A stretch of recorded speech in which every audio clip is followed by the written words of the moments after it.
Bonjour à tous. Donc ce teaser va traiter de la parodontologie, c'est la spécialité qui traite des maladies des gencives et de l'os qui est autour des dents. Et ce qu'il faut savoir, c'est que beaucoup s'attardent sur parodontologie égale détartrage. Non, c'est clairement pas ça. Le détartrage, en fait, enlève le tartre supragingival autour des dents. C'est un examen de contrôle et qui permet d'éviter la parodontite. Ce qu'il y a souvent avec un détartrage, c'est une gingivite. La gingivite, c'est un gonflement des gencives, une inflammation gingivale, mais c'est une inflammation qui est réversible. On peut la corriger en prenant des bains de bouche, des tartrages régulièrement, etc. La parodontologie, ça c'est beaucoup plus vicieux dans le sens où c'est une maladie qui est chronique, qui est liée souvent à des maladies systémiques comme le diabète, des maladies générales. C'est lié à la génétique aussi, euh, et à des bactéries spécifiques qui touchent l'os et qui font une dénudation de l'os et qui sont à l'origine de la mobilité de dents et donc à la fin l'extraction de certaines dents.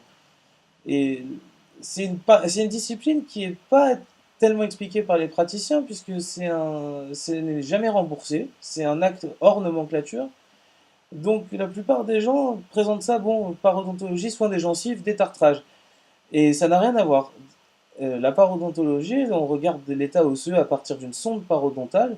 Si à partir d'un certain nombre de millimètres, il y a une perte osseuse et on peut le vérifier avec des clichés rétroalvéolaires, c'est des radios de petite taille autour de chaque dent, on peut, on peut faire un traitement qui s'appelle le surfaçage radiculaire. Ça consiste en quoi? C'est un traitement d'élimination du tartre sous-gingival à partir de curettes que l'on passe autour des dents sous anesthésie. Donc rien à voir avec un détartrage.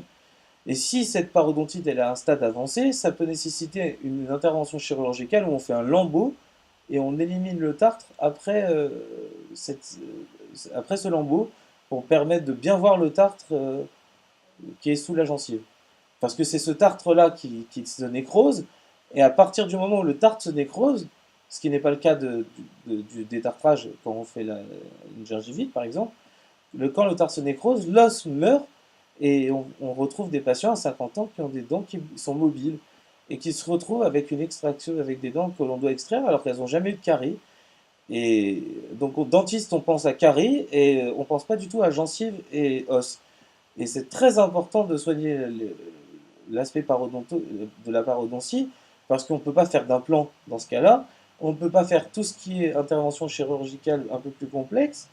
Donc ça empêche beaucoup de choses pour un patient. Il faut savoir que certains médicaments antiépileptiques, certains ou d'autres font des gonflements de gencives, sont à l'origine de ce genre de pathologie. Donc il faut bien connaître le questionnaire médical et il faut avoir aussi une vision plus globale de la pathologie. Et la dentisterie, moi je l'appelle pas comme ça, je l'appelle plutôt médecine bucco-dentaire, parce qu'il faut connaître aussi les maladies générales pour mieux soigner son patient. Et plus le patient va communiquer de ses maladies générales chroniques avec son chirurgien dentiste, plus ce sera facile de travailler avec et on pourra mettre avec le médecin traitant les thérapeutiques adaptées.